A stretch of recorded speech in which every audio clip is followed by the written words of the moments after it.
I'm Tim Maloney with the Hoosier Environmental Council, and our next panel discussion I hope you will find interesting. It is about transforming our chambers of commerce into voices for sustainability. And this is not about the Hoosier Environmental Council transforming the chambers, it's about the chambers themselves. And for the most part, we're talking about the local chambers of commerce around Indiana that are doing really good work in sustainability and quality of life. You might also call this the Strange Bedfellows panel because throughout a lot of HEC's history, I mean, on a number of occasions, we've been at odds with the business community, but we have also looked for opportunities where we have common ground and can work together. And I think what we're finding is that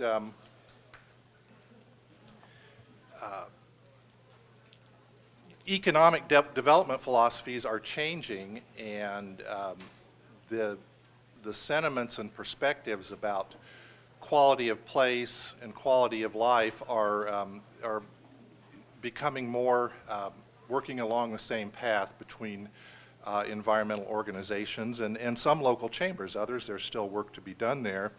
I had a well-known university economist tell me just last week that their economic development paradigm is changing, and it's no longer about recruiting or attracting a factory to your community. It's about attracting households and families. And to do that, you need to have the quality of place and quality of life where people want to live and raise families and work. And so here's from a recent public opinion poll, Knight Foundation and Gallup, that was done in 2011 about the three main qualities that people attach to place: social offerings, openness and diversity, and the area's aesthetics, the physical beauty and open spaces. And that's where, when you're talking about quality of place, where HEC does so much of our work in terms of trying to encourage the whole state of Indiana to have a better quality of place as well as our communities. I like this quote from Kate Benfield that advocating for sustainable communities is fundamentally about place. And what does quality of place look like? Well, it can be trails, places to walk, good neighborhoods, places to go shopping or dining or meeting friends. Again, it can be about parks and places to be physically active, greenways and trails and blueways along our rivers. And it's also about clean air and clean water and an environmental quality that allows people to live healthy lives and raise healthy families. It's also about quality of life and quality of place is also about having choices in our transportation services. Can we choose to ride the bus or take the train rather than have to get in our car to go everywhere? And again, you hear more and more business people, business leaders talk about the importance of creating places that attract people to live and work there, and it's not just about bringing in jobs and businesses. That's part of it, but the idea of place is just so important. And we know that this topic, this notion, gets a lot of discussion in terms of our big metropolitan areas, our cities, but quality of place is also just as equally important for small town Indiana and rural Indiana, because not everybody wants to live in a big city, but they do want to have those amenities and features that make small towns a great place to live, and that can be, many of our small towns are right nearby some of our great outdoor public lands, our public forests and wildlife areas and nature preserves where you can go hiking or hunt for mushrooms, or places where you can go fishing and enjoy a really nice high-quality natural stream, or your local town park or city park. That so many of our small towns have really nice parks, and some of them are working to do more in that regard. There's also the aspect of arts and culture and theater and music.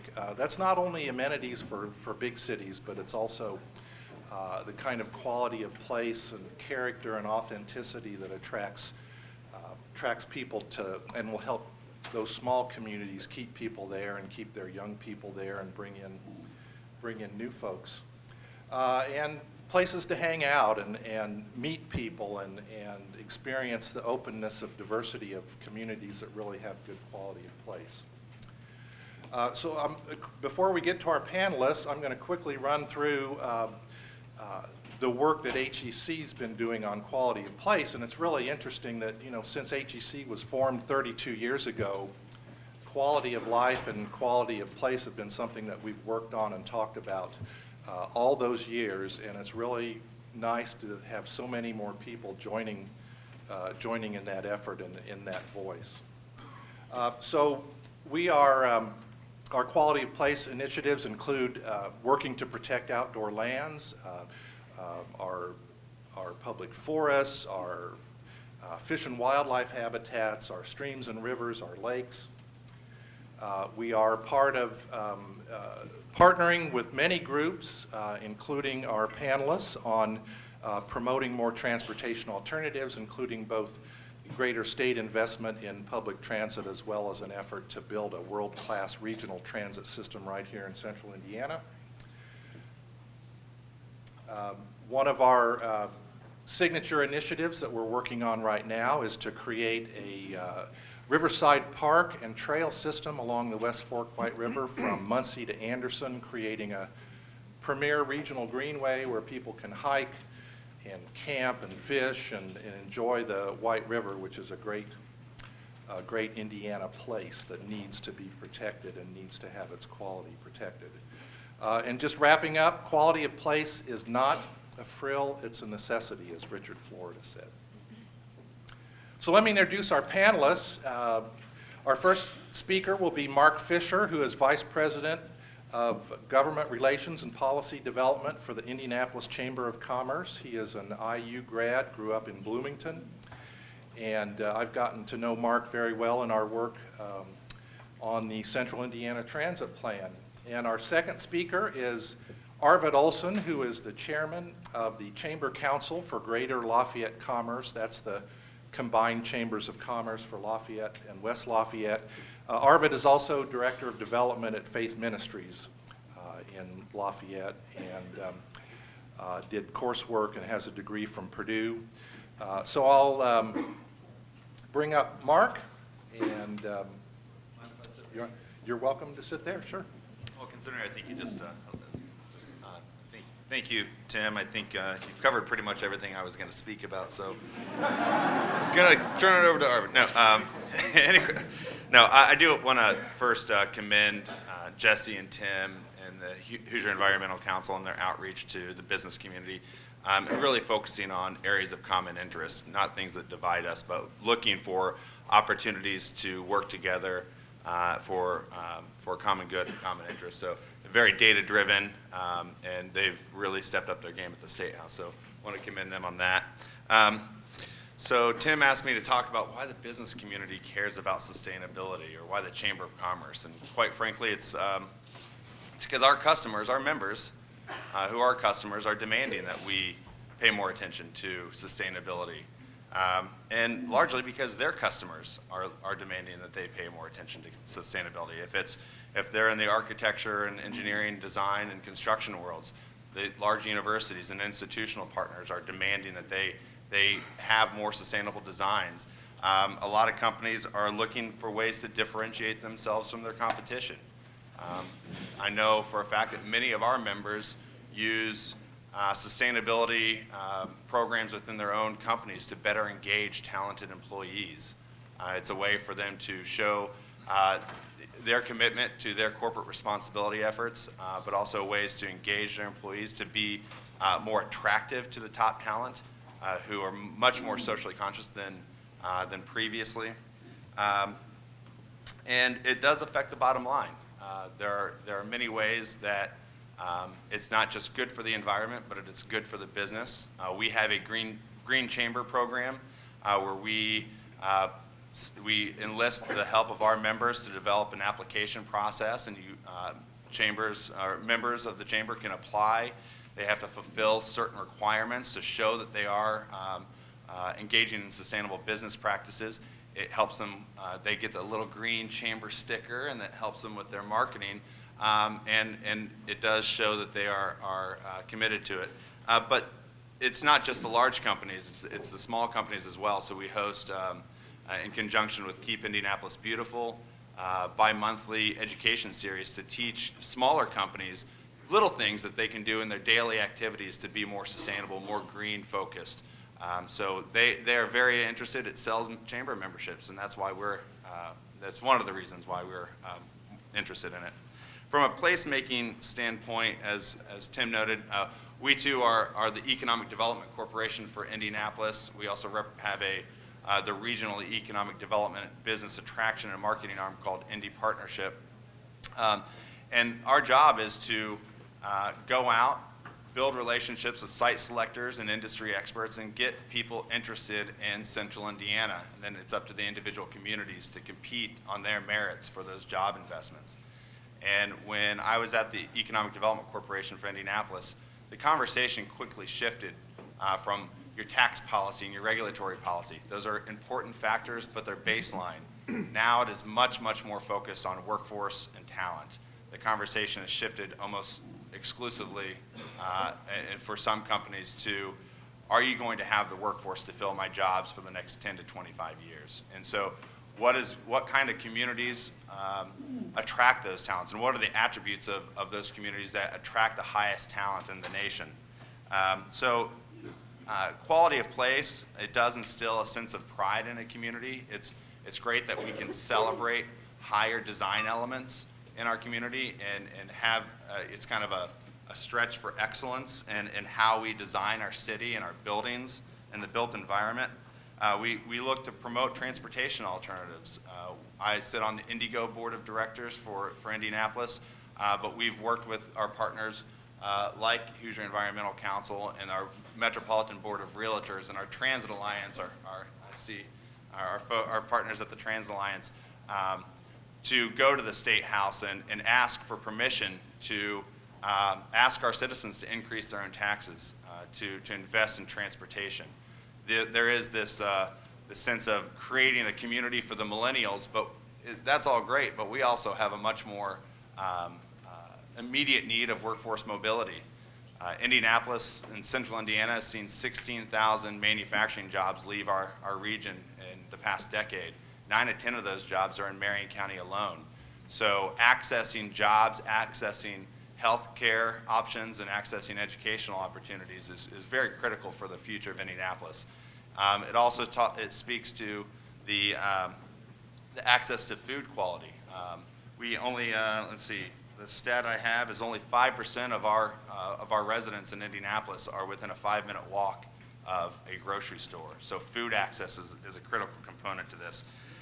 Creating those transportation alternatives through, we really have to think about transportation infrastructure as more than a means to move people and goods through our communities as fast as possible, and how they really do enhance our communities, and how we design our cities to serve the people that live there and also be attractive to the people that we would like to attract to our cities. It affects health. The fact is that Indiana is not a very healthy community. Indianapolis, Marion County is one of the unhealthiest counties in the state, but we are next to the healthiest county in the state, which is Hamilton County. What effect does that have on long-term job attraction efforts? If we have an unhealthy state with very, very high healthcare costs, that is going to be a detriment to our ability to grow companies that are here, but also attract new companies to come to our city.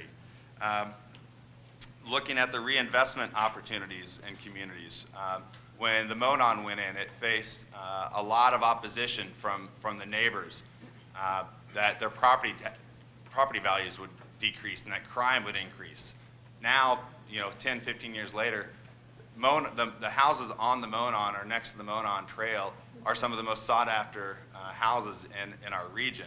A study by Greg Lindsay, who was at SPIA in Indianapolis, now at the University of Minnesota did a study.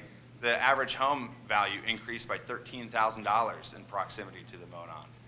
So there is great value in investing in quality of place. For us, we have to make the business case for why it is, and that's why, again, I commend the Hoosier Environmental Council and their efforts to approach and work with the business community and really help us make a better business case of why we need to make these investments. So I'll stop and turn it over to Arvid.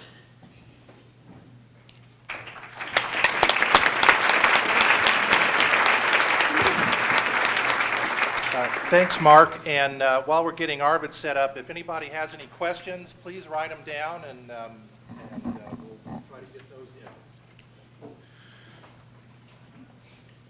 When in 2006, the various elements of economic development, Chamber of Commerce, Downtown Business Association came together into an entity which is uncommon in this state, and that is to form Greater Lafayette Commerce. One aspect of that, and while I serve as the chair of the Chamber Council, I also serve as a transportation chair for the Quality of Life Council.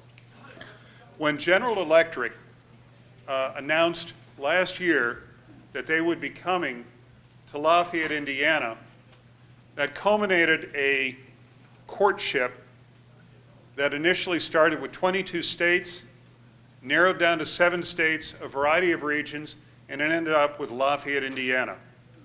What they'll be building in that plant is the next generation of jet engines. They are appreciably quieter, far more fuel efficient. Each engine produced will cost between $10 and $16 million, and they have advance orders for 9,600 of those suckers. Those are what we like to call, if we were running for Senate, good paying jobs. Why did they choose Lafayette? When it was all said and done, what they talked, yes, the package was there, yes, the incentive package, the tax funding district, all of those things were there. What mattered to them was quality of life. That's why they chose us. We fit the parameters.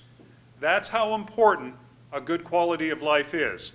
Now, what I'm going to basically share very quickly is I'm not going to drone through a bunch of PowerPoints. I'm going to flash through them fairly quickly. If you want it, I would share it with you. What I'm demonstrating is a case study of how we built a case for the business community to come together on a sustainability project, and that is the preservation and long-term growth and improvement of passenger rail through the greater Lafayette area. You say, why? Well, here's one factoid for you. Purdue University in Lafayette, West Lafayette, has roughly 40,000 students. 1 in 8 of those are from China. In China, they have 21,000 miles of truly high-speed rail. Not just passenger service, high-speed rail. Some of those trains traveling at 240 miles an hour. In the entire United States, we have 600 miles. So, to paraphrase the old Ghostbusters saying, who you going to call? We're about where you going to stay.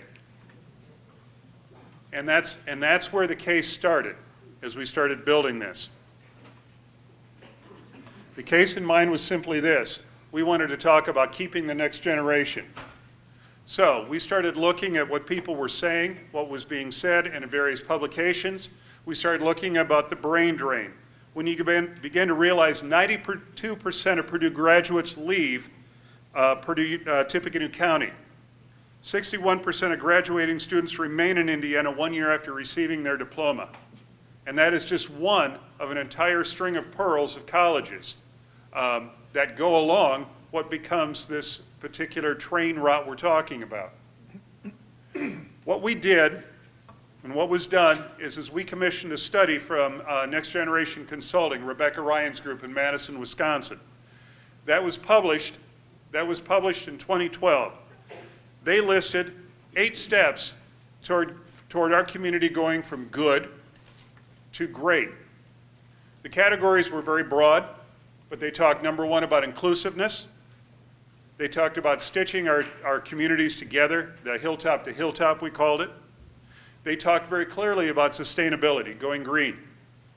They talked about creating a universal community app, smartphone app. Believe it or not, of all the things we're talking about so far, that's the thorniest. It's bizarre. Retaining young people, keeping young people in our community. Do not discount. If we were to keep an extra 250 sharp graduates from Purdue a year in our community, play with your pen and start figuring out the economic impact of that. It is actually rather substantive. So that's what we were coming from. Point number 6 was transportation connectivity. In 1927, the year Lindbergh flew the Atlantic, Babe Ruth hit his 60 home runs, 70 passenger trains a day stopped in Lafayette. Today there are 2, one going north, one going south. But also we have one of the mega interstates in the United States, a Transcon, from Mobile, Alabama, all the way to Chicago, Interstate 65. Making that effective was important to us too, as we connect ourselves. If you retain people in a smaller community like Greater Lafayette, they need to get somewhere. Just like if you retain them in Indianapolis, they need to get to San Francisco on United. That's what mattered to us. What mattered to us is they were able to get to Indianapolis and Chicago with ease. Number 7 was creating tracking metrics to demonstrate that we were improving our quality of life, and last of all, to improve town and gown relations, which honestly are pretty good as they are, but to keep making them better. So we started approaching that.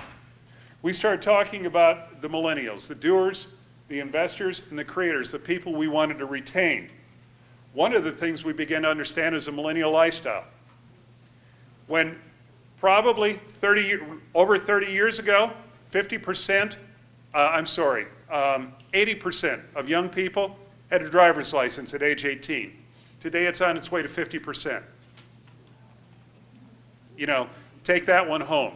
That is a key and critical fact. What they look for and what people who are coming out of school are looking for, first of all, is to deal with their crushing debt. Secondly, it's how do you get about, and their preference is passive transportation. Whether that's buses, whether that's Uber, whether that's bikes, whether that's being in a neighborhood where all of their needs are met. They can go downstairs to the sushi bar, to the gay bar, to the wings bar, whatever it is, and they can walk 2 blocks to a business incubator site.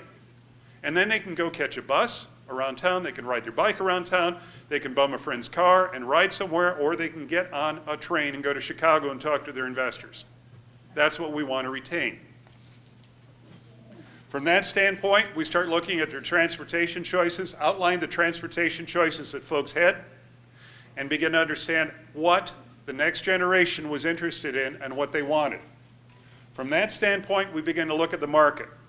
The black line there is actually the route of the Hoosier State and the Cardinal. It stops in Indianapolis in the mornings going north, and in Indianapolis going south to New York and Washington, D.C. and New York in the evening.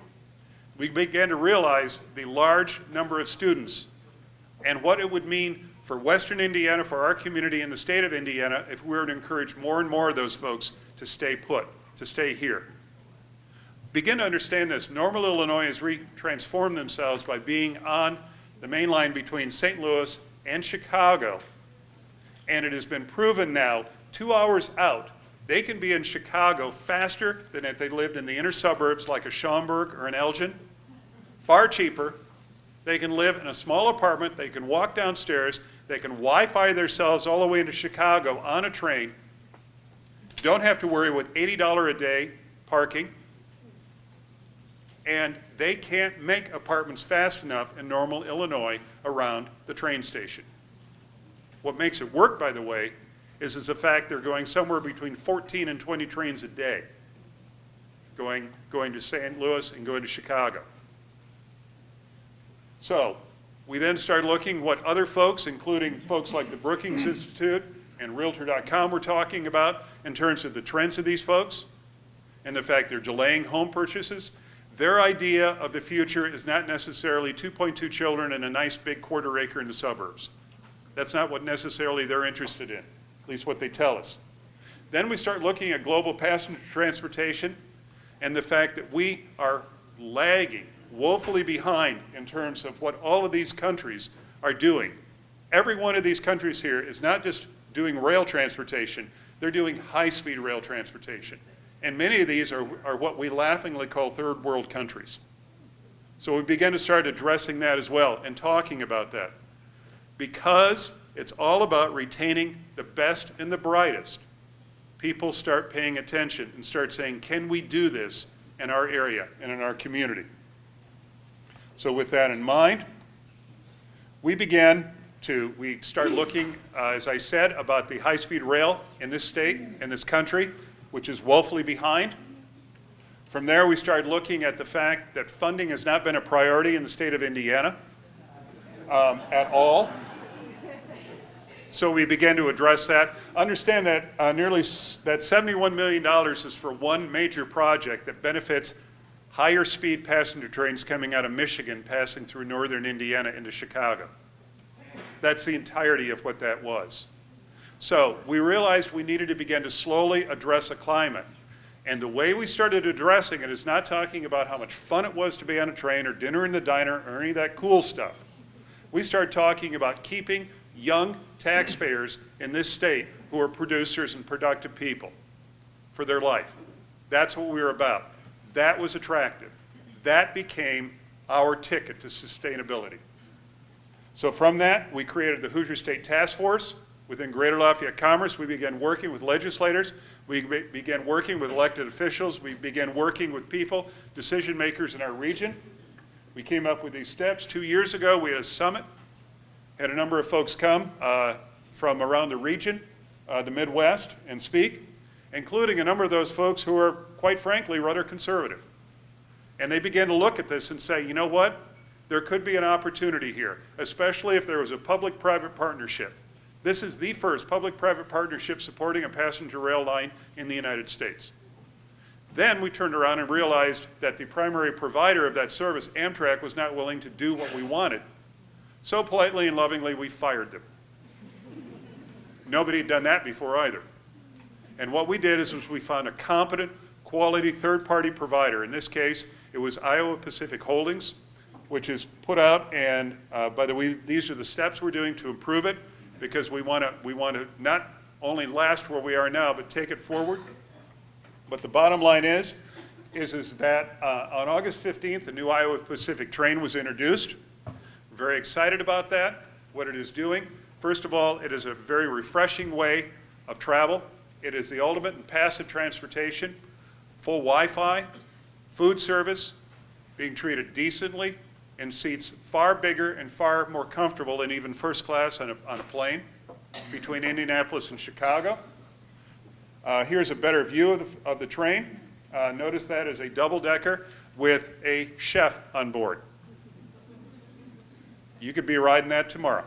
It is gorgeous, absolutely delightful. Stop by the table out here and talk to those folks. Why are we doing this? It's not because we think the diner is cool, although it is. What we believe is this leads toward a sustainable way of retaining key people, of being environmentally proper in terms of reducing transportation, reducing auto miles, and doing something that is going to change this part of the state of Indiana. So there's a business background to it. At the same time, there's a very clear environmental handclasp, and we do appreciate very much the cooperation with Tim Maloney and the Hoosier Environmental Council on this as we've worked forward. So stay tuned, because the best is yet to come. Thank you.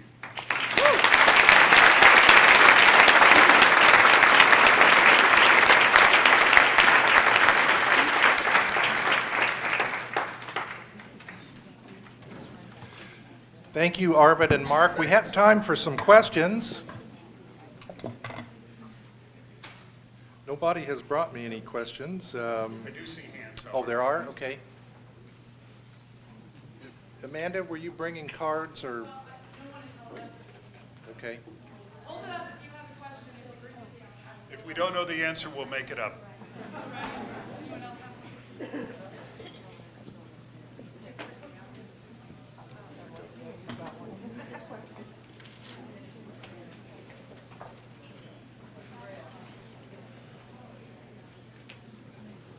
Okay, here's a question for Arvid or Mark. Since a lot of the barriers to energy-efficient public transit seem to be that of political ties to the fossil fuel industry, what efforts are being taken to combat this? Doesn't it make sense to have greater public awareness first and foremost?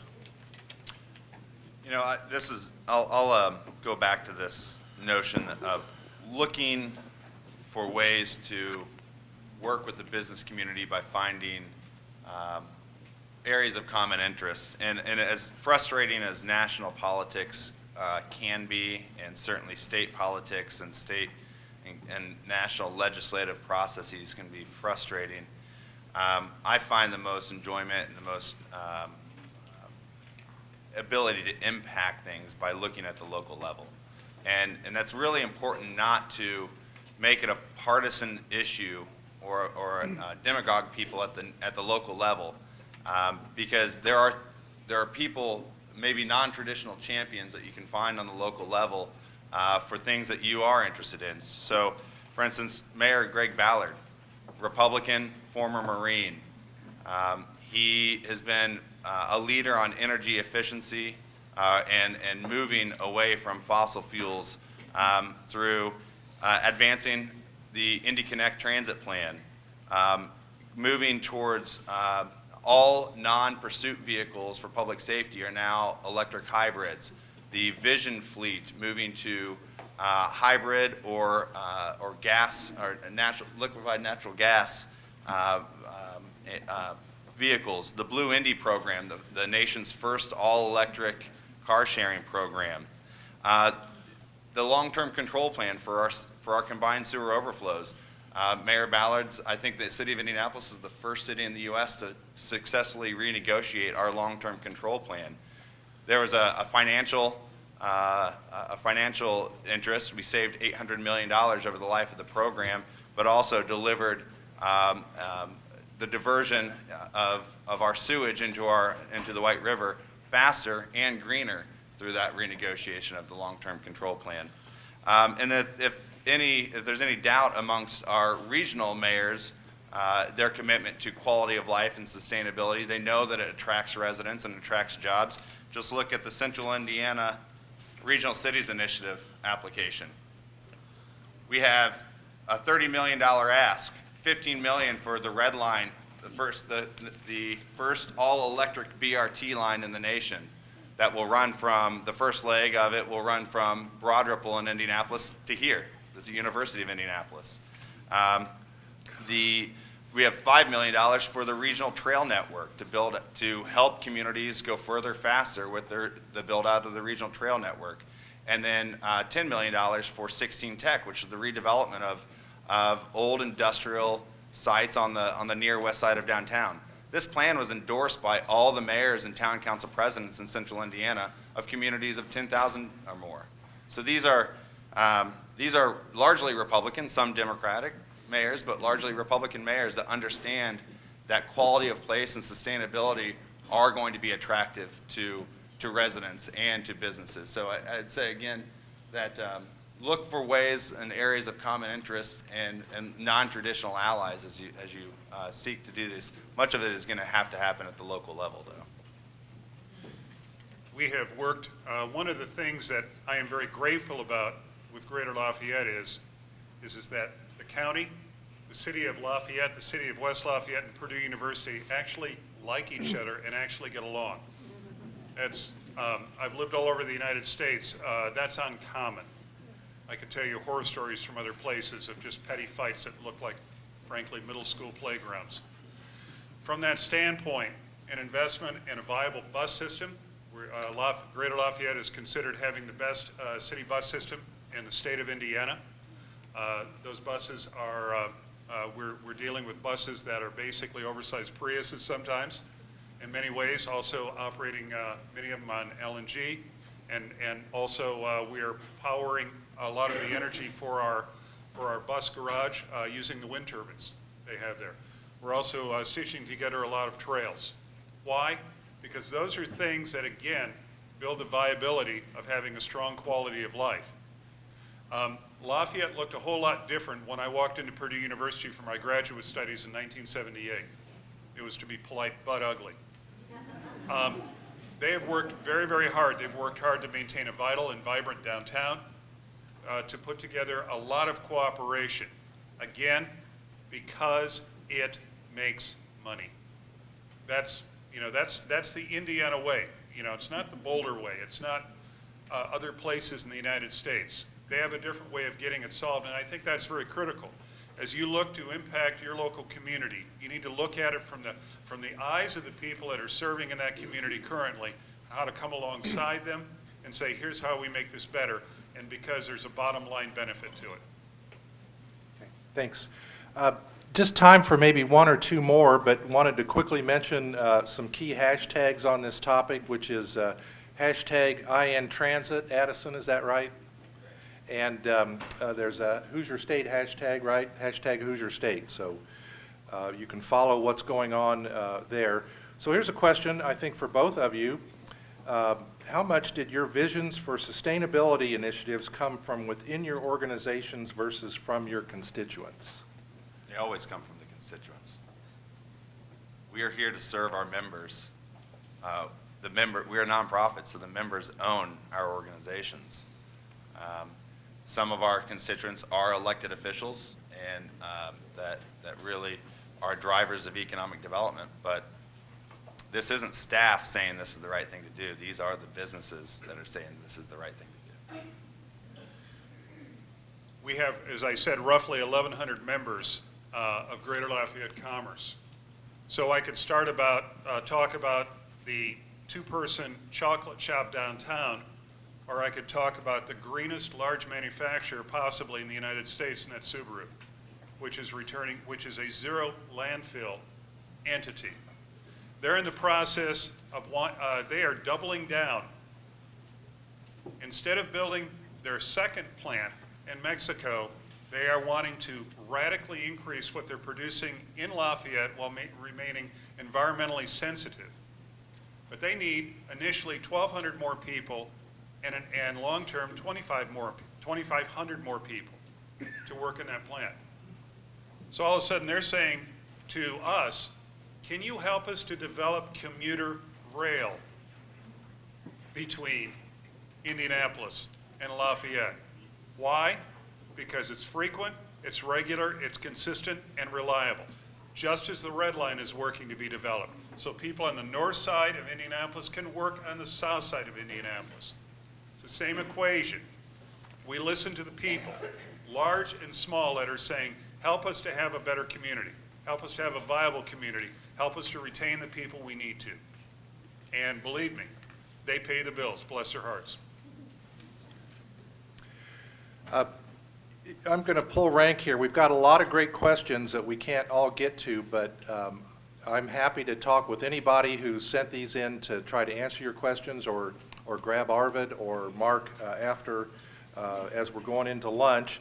But the final question for me is, how do communities and people that care about what their business leaders are doing in their community, how do you export these perspectives and sentiments about sustainability and quality of place to local chambers throughout Indiana, and hopefully up to the level of the State Chamber of Commerce?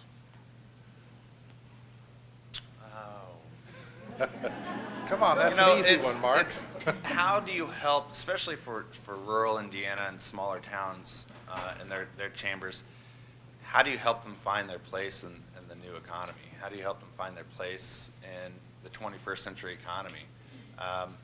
And I think that kind of spans not just sustainability, but population decreasing, and just the overall challenges of these communities. If you look at like the Stellar Communities program run by Okra, which was kind of the small town version, a predecessor for the Regional Cities Initiative, I think the IEDC, the Indiana Economic Development Corporation, and Okra and IHCDA, they all get this, and it's great to hear.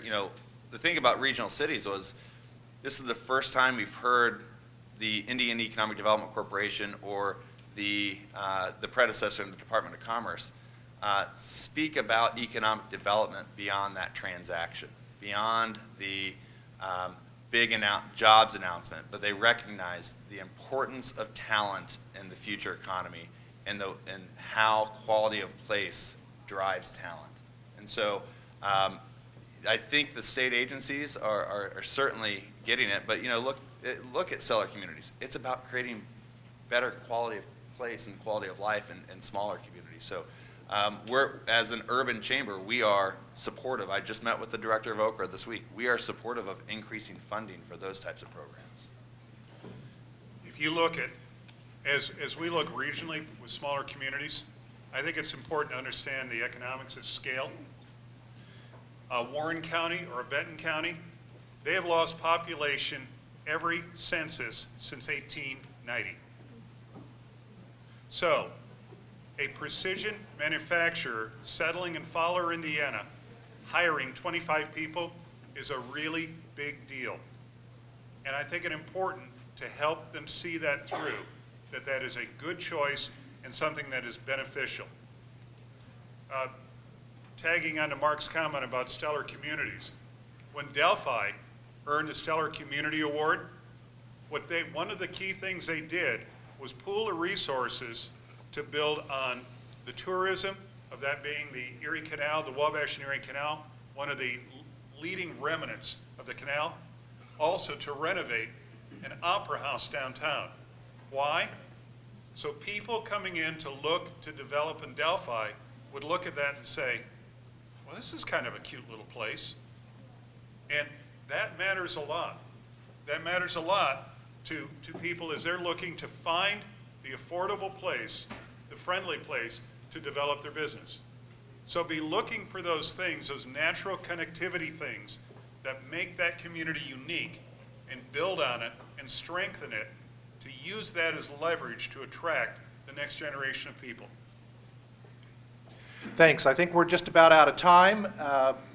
Just going forward, a call to action as you go on about your lives and your work on sustainability from this point forward. Talk to your local businesses and your local chambers and get them to embrace sustainability and quality of place in their economic development efforts, and support what we're doing and so many of our partners are doing on the state level in terms of protecting the state's ability to, and our professional, environmental professionals at DNR and IDEM to be able to do their jobs properly, and to talk about greater state investment in quality of place amenities from more public lands to transit options to passenger rail, all the kinds of things that Indiana really needs to do much better at investing in. So thank you to Arvid and Mark for joining us today.